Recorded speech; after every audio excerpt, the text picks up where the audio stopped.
All right, so let's go ahead and play a round, or maybe two or three, just so we can kind of go through each of the different types of setups.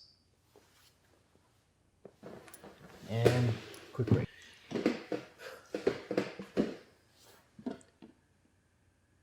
Okay, so the Crimeans, again, they have the lower number printed on their player mat, so they get to go first. So you choose a top row action. Typically, when I look at it, I want another worker fairly fast. So if I start with somebody on a worker space, I will produce. So let's go ahead and take the your colored token and put it on the produce. And it says produce with workers on it, 2 hexagons. So I have 2 hexagons. I'm going to activate these 2. If you have more hexagons, you choose any 2 of those hexagons. Normally the ones with more workers on it. And I'm going to say here, I'm going to produce grains.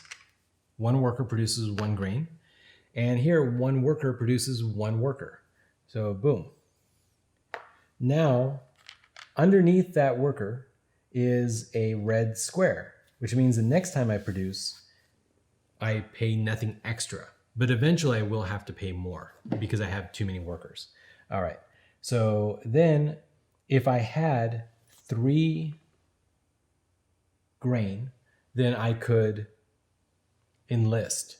But I don't have 3 grain, so I can't enlist yet. So let's go ahead and play moves to the next player. That's how fast these rounds are. They're really fast. Same thing. I'm just going to produce. And let's take 1 worker on the worker, the little city, and 1 metal on the metal. Now, for them, it is also enlist. It isn't necessarily. These boards just are very similar. So there you go. Not identical, but similar. Okay, play moves on. So now the Crimeans, you have to move this to another space, so they cannot produce again. So they can trade. If they trade, then they will be able to enlist the next turn, if that's what they wanted to do. Or what their special ability is they can upgrade more easily. But in order to upgrade, they need to get over here. In order to get over there, they're going to need to deploy a mech. So what I'm going to do is I'm going to go ahead and activate bolster. No, I'm sorry, move. So move allows me to move 2 workers 1 time. See, it's a little worker surrounded by a black stroke. So 1 worker moves once. And there's 2 of those little symbols, so 2 workers move once. My hero could move as well. And I'm always tempted, but I'm not going to do it this time. Boom. 2 move here. They do not get the encounter because they're not a hero. Only heroes get encounters. Then I do not have 2 oil, so I cannot upgrade. I'm going to change my tactic next, though. All right. Then that moves on. And the Resviets, they're going to, let's see here. They need mecha. The Resviets need, big soldiers. They are going to move. They're going to move both workers to the mountains. Then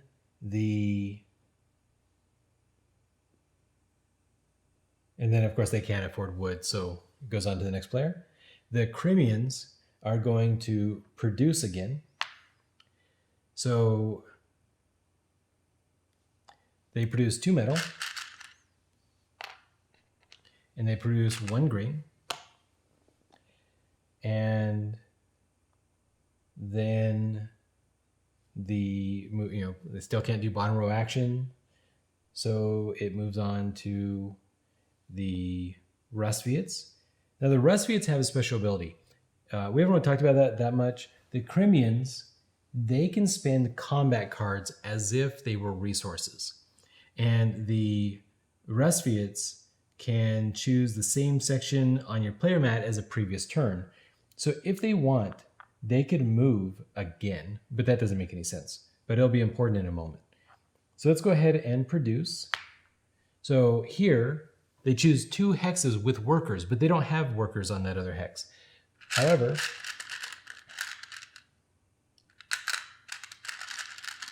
I'm not playing well, guys. Luckily, both factions are being played equally badly. Yeah, I'm just kind of like going through here. All right, so they cannot enlist because that requires grain. They don't have any grain. Goes back to the Crimeans, and at this point, they could trade, or they could, let's go ahead. So what they really want to do at this point is they want to produce again, but they can't. So let's go ahead and trade. So they pay 1 coin, and they produce 2 goods, and it has to be on a worker, or they can get a popularity. So in this case, they are going to get 2 oil. I'll put it here. And then that's it, that's their turn. Then the Resviets, they will just immediately bolster. So they pay 1 coin, and they can either get 2 military strength or a combat card. In this case, 2 military strength, moving the bug up 2 spaces, is probably better. They have combat cards, and they have equal military strength with the Crimeans, so that's probably better for them to compete. All right, then they can pay 3 metal from a place they control, right? Doesn't have to have workers on it, but they have to have, they have to control it in order to spend the resources. So they spend 3 metal, and what they get for that is they get a mecha,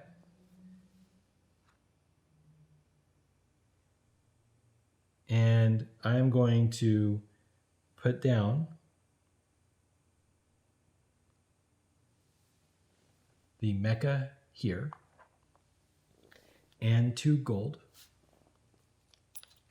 which they get because it's green. That's how you know you get it, is because it's green.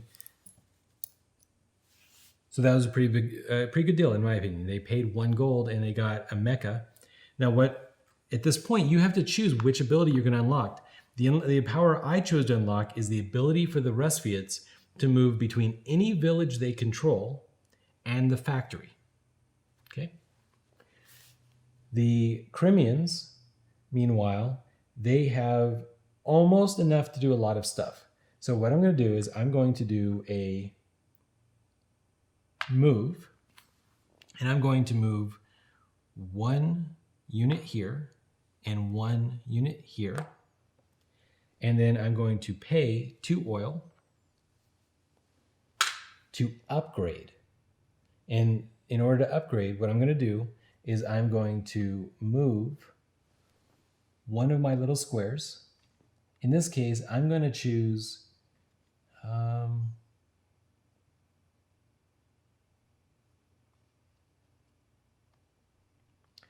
going to choose to upgrade what they can produce. Now they can upgrade on 3 different hexes and put that down on their cost for deploying mechs. So instead of spending 4 metal, they only have to spend 3 metal.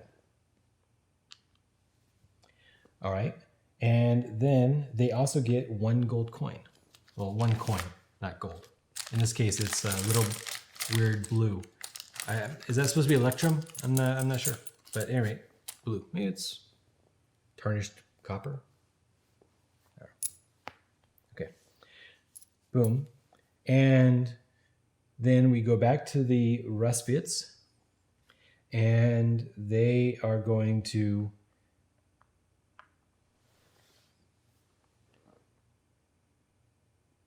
let's see here.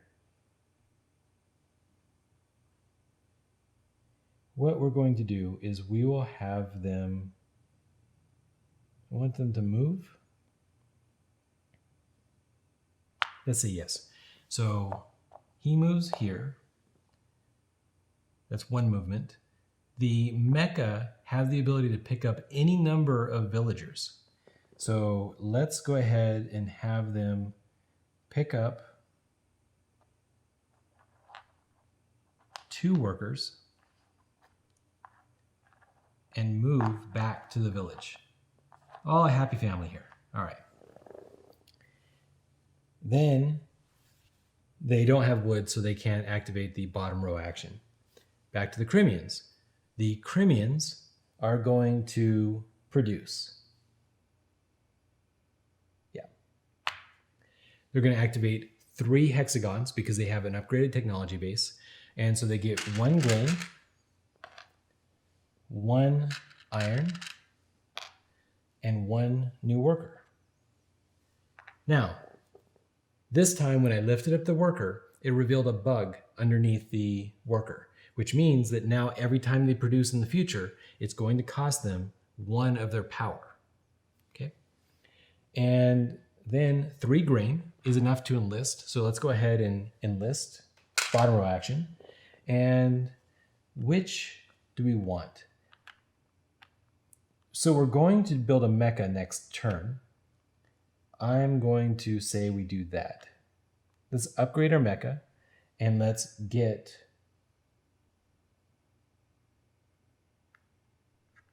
Let's get 2 combat cards. Because their special ability is to spend combat cards once per turn as if it's a resource. Then, now something special just happened here. By enlisting the troop from where the mecha is, now every time that I build a mecha, I'm going to get 4 coins instead of their normal 3. Also, every time that the Rustfiats build a mecha, I get this bonus coin. That's how they work. Every time the player to your left or the player to your right goes ahead and does that same bottom row action, then you get it. So that's why it's somewhat important. You want to choose a bottom row action you think the other players will do. All right. So the Rustfiats, their special ability is they can put the same token in the same space. So let's go ahead and move again. This time the hero will move using township ability from his town to the factory. Boom. Factory controlled, at least for the moment. He gets to look at 3 cards. Well, in this case, it's 3 cards. And choose one of them as a new set of actions. So he could pay any resource for power, popularity, and gold. Or he could pay any resource for a combat card and 2 power. Or he could pay 2 gold to enlist a troop and 1 power. All right, any of these could be good. I'm gonna go ahead and I'm gonna choose this one, which lets me, as an action, pay 1 resource for a power, popularity, and gold. The rest go back. The other players don't know what they are. They see what you have, and now you can activate this other power with your token. And of course, the Rustfiats, they, I don't know, I just think it's not any better for the Rustfiats, but I think it's gonna be good for this player. Now, every factory card has an ability on the bottom row to move 1 unit twice. You know that it's move 1 unit twice because the stroke surrounds both little running men. All right, so that was move, and they don't have wood, so there you go. There is 1 more action to move, and with that, no, that's it. I don't want to move anybody else. So there you go. Now the Crimeans, they're, you know, they see him taking the factory space. It's worth 3 spaces at the end, remember. So if I'm not careful, he'll build a building there and it's harder to retain control and stuff like that. However, I don't have any way out. I can't cross these rivers. I need a way out. And the only 2 ways I can get out is I can build a mine or I can build a mecha. In my case, I'm ready to build a mecha. So let's do it. Boom. Pay a coin and I will bolster to get 2 power. Then 7 power is the max you can spend in combat, by the way. So I'm pretty much set there. And then I'm going to spend 3 metal to deploy a mecha. Now, there's 2 abilities, Riverwalk or Wayfare. For Wayfare, they can move from a territory or home base to any inactive faction. I think that's amazing. We're going to do it. Boom. So now I can move here, here, here, here, or here. I just need to get to the factory to get a double move. Or I need speed +1, one or the other. But there we go. And because I built a mecha, I get 4 gold coins, or 4 coins. The little picture is gold, so in my head I think gold. But it's, you know, just coins, money. All right, and if this player had an enlisted thing, they could also get a bonus thing. All right, let's go back to the Resviets. Now the Resviets control the center. They're strong. They're mighty. They need more troops though, because they get more powerful the more people they have. So let's produce, and that's going to let them produce 2 more workers on this hex. And that's going to let them produce 1 more metal here.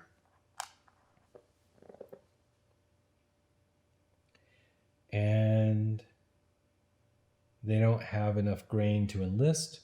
So boom, it goes over to the Crimeans. The Crimeans now, they have a way out. So let's go ahead and move. The hero will move here.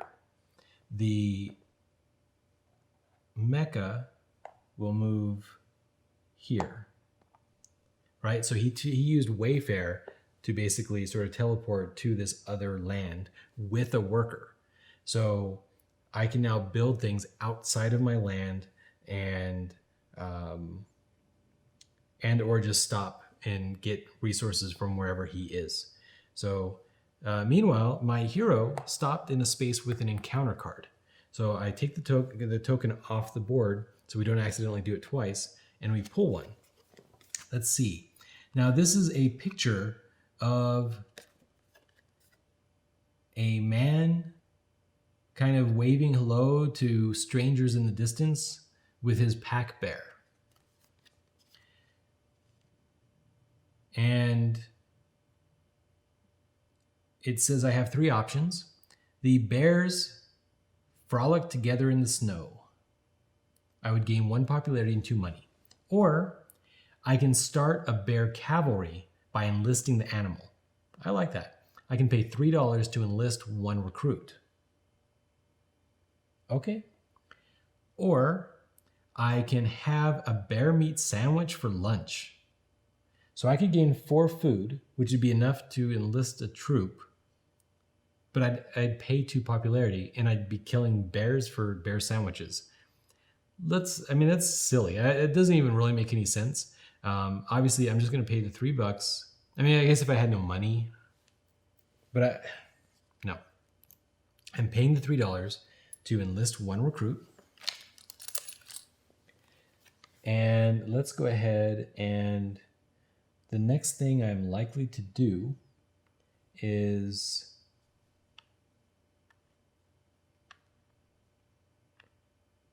probably to upgrade.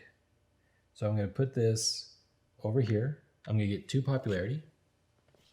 My popularity is at 4. And this I just put at the bottom.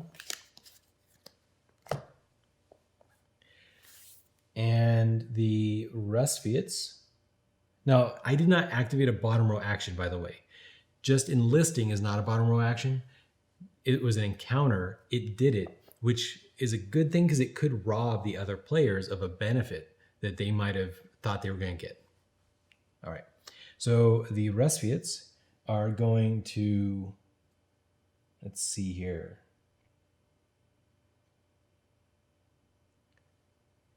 I really want more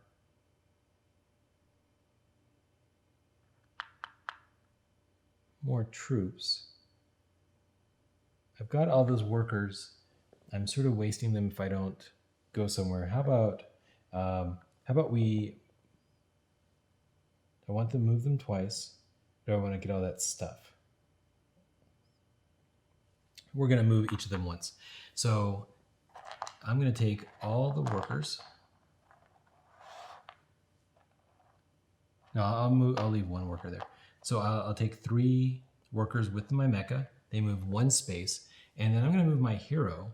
And I'm going to move this direction. All right. And I don't have the oil yet or I don't have the wood yet to build. So then let's look at the Crimeans. The Crimeans will...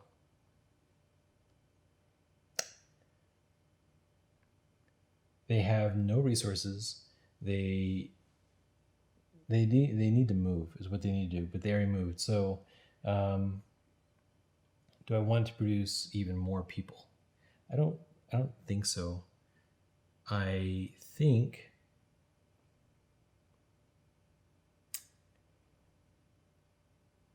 trading will probably put me in a better spot. I'm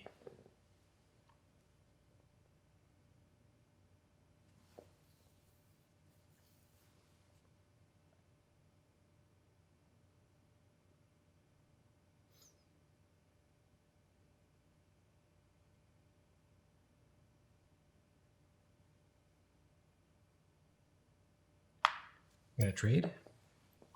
That means I get either 1 popularity or 2 resources. And I'm going to get 2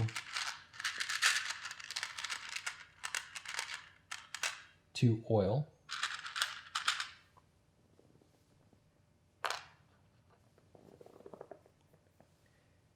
And I can't build. So there you go. All right.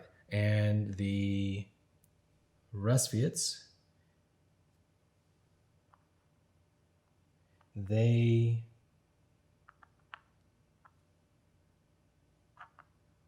will pay 1. No, doesn't make sense. Let's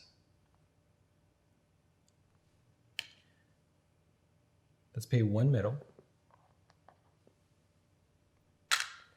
and produce 1 might, 1 popularity, and 1 coin. And then move 1 unit twice, 1, 2, pull off the encounter card, and see what we get. All right, it looks like a train. Help an inventor install a heavy gear, gain 2 oil and 1 popularity, or hire the inventor and fund his crazy inventions, pay $3 to build 1 structure. Or pay 2 popularity to gain 4 oil. Okay, I'm just going to pay $3 and I'm going to build a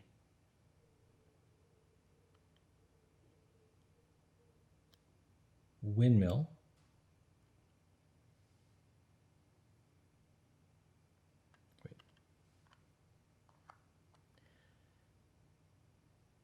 Windmill monument.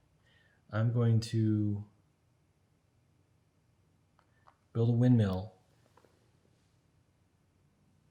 here where this mountain is. And what that's going to do is now every time I produce, that space produces 1 extra resource. And that's the majority of the game. Now I'm moving very fast, and it may seem like there's not really a lot going on. When you're focused on your units, that's obviously, give it a bit more intriguing and a bit more like, man, what's he gonna do? What are these encounters gonna do? Let's do a sort of a sample combat. For example, the Crimeans, they move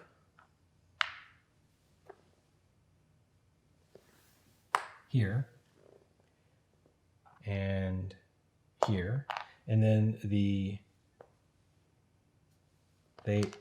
upgrade,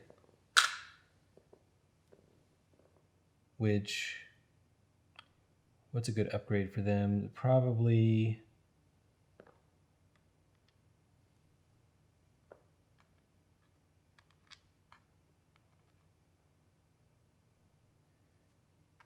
let's make it so that they move 3 units instead of 2 and cover up one of their mecha costs. So it's a little bit cheaper for them to build mecha. And then the Rusviets, they go ahead and move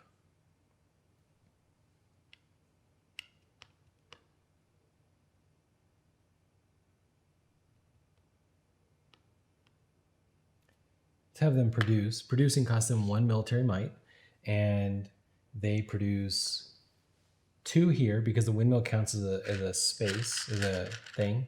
So 2 middle, and then they produce 2 oil, and they produce 1 worker. No, yeah, because the windmill also gives you a 3rd space. So there we go. Now in future producings, it's going to cost them popularity, and they don't have food, so they can't enlist, and boom. Now the Crimeans, they're going to activate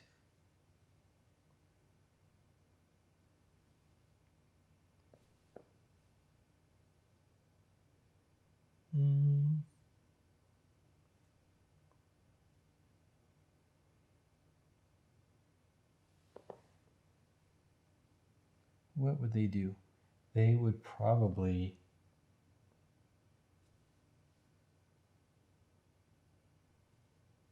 produce, and no, they're going to trade.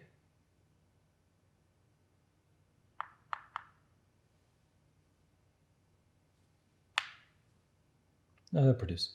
So they spend 1 power, and they get 1 grain, 2 more workers, and 1 grain. And then when they can do their bottom row action, and they can do that because they spend 1 grain, 2 grain, and then they spend a combat card as a 3rd resource because that's their special ability. And they move, let's say, now he is not enlisted at all. So why don't I just go ahead and do that, because he's going to start enlisting and now I'm going to get a benefit from it. And let's go ahead and get 2 power. So move the bug 2 spaces. Right, you get a 1-time bonus every time you enlist, and then you get an ongoing bonus. And let's see, boom.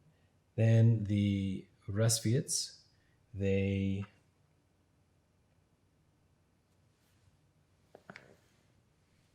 want to ultimately deploy. So 1 coin to bolster, they get 2 power, and then they spend 3 metal, so metal, and they get another mecha. In this case, they're going to get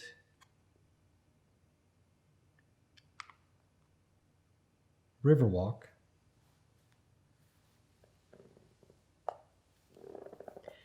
and they'll get 2 coins, And this player gets a bonus coin because they have that upgraded enlistment bonus. All right. And then the Crimeans, they have no fear. So they will go ahead and move. And they get to move 3 units now. So they want this encounter. Boom.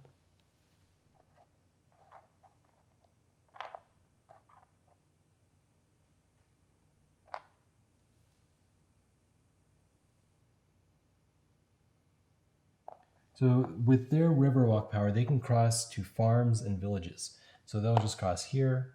They will take these workers with them. Actually, wait, let's go ahead and do this a little bit differently.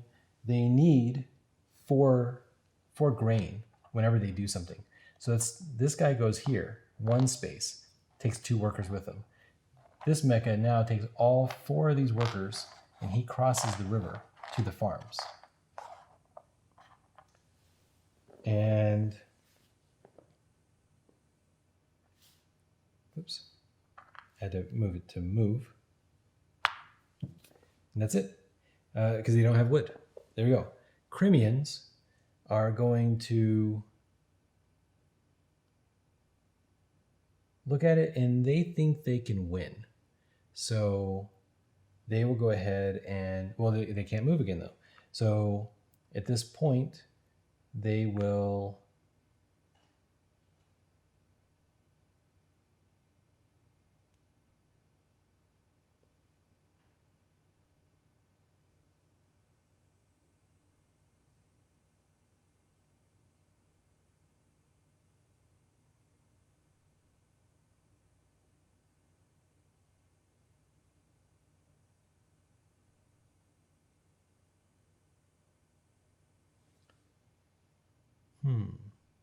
okay, they will trade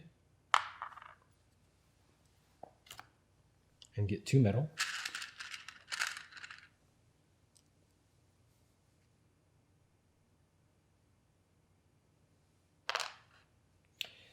And they can't build because they don't have wood.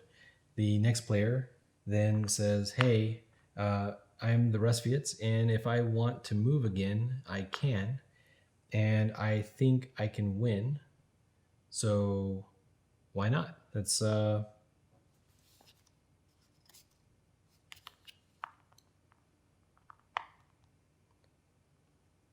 ahead and do it. So the Rusviets will move again. 1 and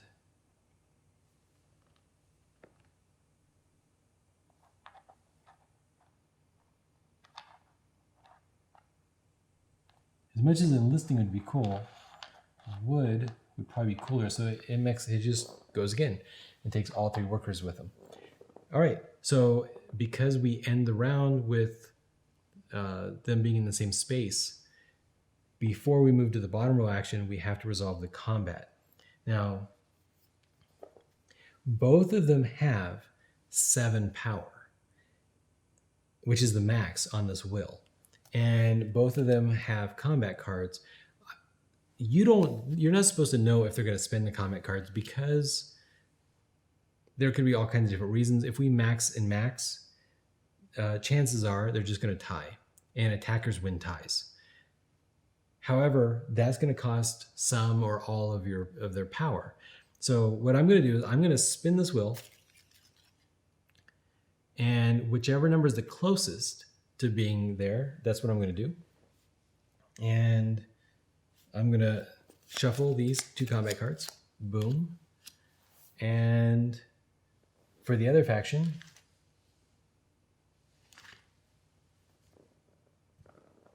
somewhere here is my other little board. Oh, that's fine. Do the same thing over here. Combat card, they all have 1. And then we'll see who wins. Normally you would choose and you'd be like, I'm going to bluff him, I'm going to spend 0, nothing, and try to get him to spend a lot of his power. Or you're, the other way, you have to crush him. And so you're just going to spend everything, even if that means all your power is gone. So let's see. So the Rustviets, they spend a 4 combat card. Now again, you can only spend 1 combat card per unit. Each of them only has 1 unit. And then it is 5. So that's a 9 total. Here, it's a 4 also. And it is a 6. The Crimeans win. Both of them spend their power, right? So the Crimeans go down to 2. The Rustviets go down to 2. And then the Rustviets, because they're the loser and they spend at least 1 combat card, they get a replacement combat card. The Rustviet goes back home, and the Crimean gets to put 1 objective star in the battle condition. And there you go. That's how combat works. That's how you ultimately end the game. The Crimeans are very close to being able to putting all of their workers on the board, which will give them a star on the board. They're both about equal in popularity. The Rustviets have a factory power that once their engine's going, they're probably going to want to just kind of keep doing over and over again, because it's a cheap 1 resource for so many different things.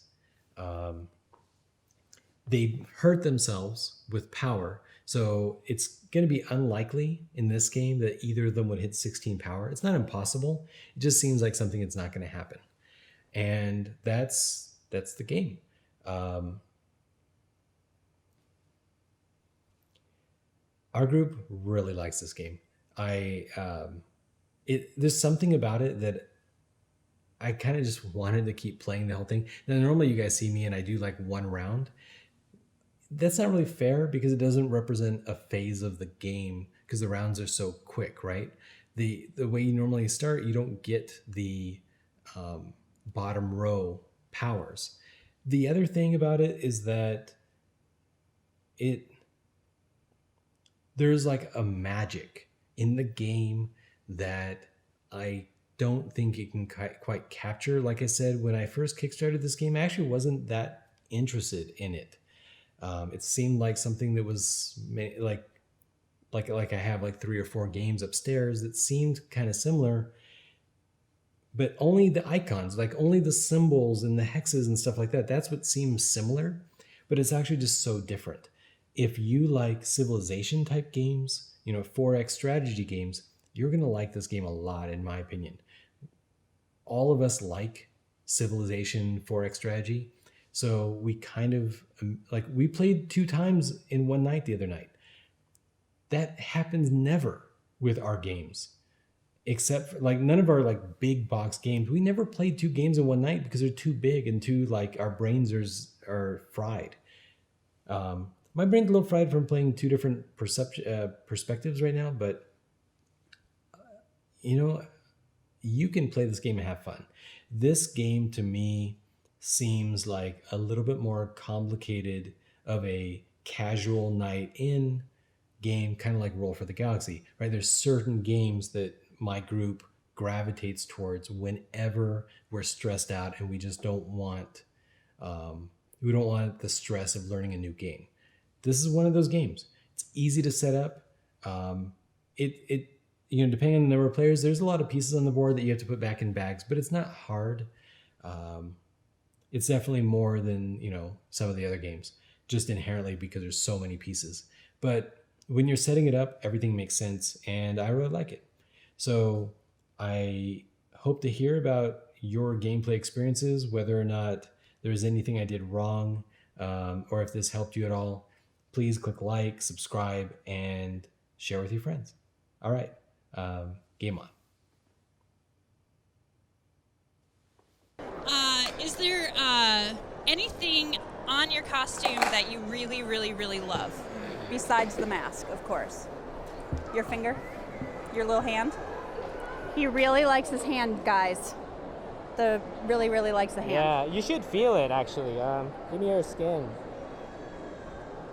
Wow. That's actually a very soft hand. Yeah, I moisturize it every day to make sure that it's that right texture. Seriously, where did you get your hand? I got my... It came out of Arizona.